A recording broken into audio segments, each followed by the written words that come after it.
Okay, hello. So welcome to Module 2. So now you have an idea of the demands, the workflow, everything.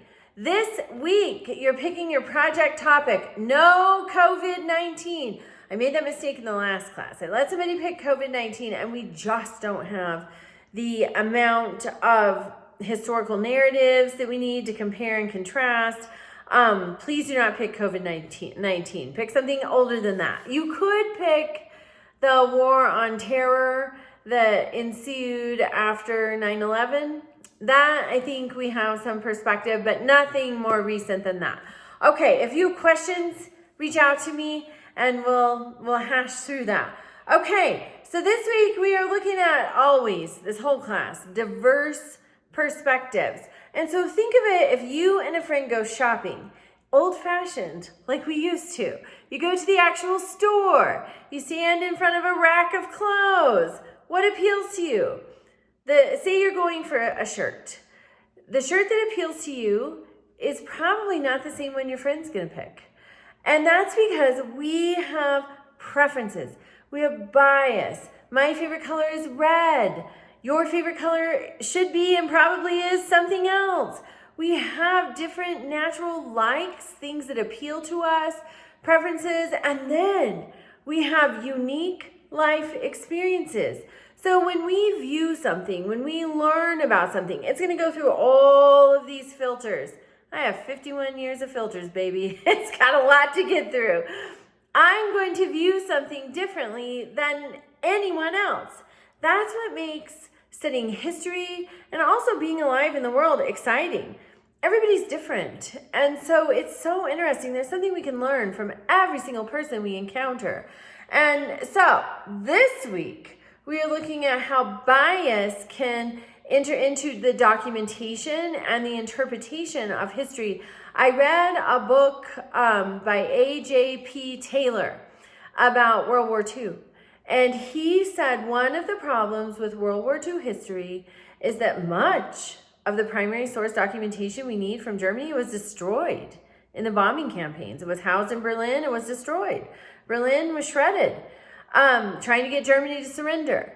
Then he said another problem is some of the Soviet historians, I don't know if he said this or another historian, could be another historian, but some historian said that the Soviets, historians maybe, were reluctant to paint the Soviets in any sort of negative light. And that's, I mean, think of it. When you study and write history, if that's your job, you want to get paid for it. If you tick off everybody with what you say, you're not going to get paid for it. So that's something to keep in mind too. Then, this is definitely from A.J.P. Taylor. He said the biggest problem with World War II history is most of the documentation that we have comes from the Nuremberg trials, those war criminals when they were tried for their war crimes.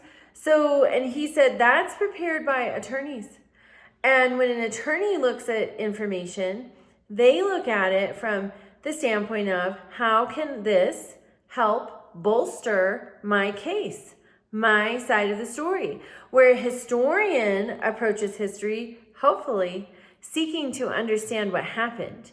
We want all sides of the story, not just the one that fits with our side of the story.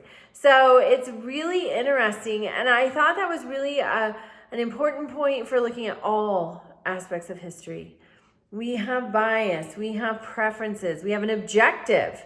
We want to get a good grade, we want to get paid, whatever that is. We have a story we want to tell, we have a side of the story we want to tell. We have an objective. You see that with the study of history. There's this wonderful thing called historiography, which is basically how history has been studied. And so you'll have history that's written close to that time. Then you'll have revisionist history. And that's not always rewriting history. Sometimes that's, hey, we've got more records. We found these other records. We found this. We actually translated this incorrectly the first time. Now we're translating it correctly. Or we understand more about the context. So then history, the narrative gets revised. So you see that throughout history. It's guided by preferences and bias. So that's something to be aware of. and also power structures that develop dominant historical narratives. Our schools, so many of us, what we know, we learned in grade school, middle school, high school, and who's driving that curriculum? So it's really interesting as you get into this week. Okay, so this week we are looking at the history of marginalized groups, and we see so many marginalized groups throughout this class. And I encourage you, if you encounter a marginalized group that you're not familiar with, instead of thinking, I have this preference, look at both sides. Seek to understand. It will really broaden the way you view not only history, but your world. And it makes us, I think, better participants in our lives. All right, so you have the discussion, and remember to reply to 2 of your peers, and you have your topic proposal assignment. Remember, the guidelines and rubric, they'll lay out exactly what you need to submit.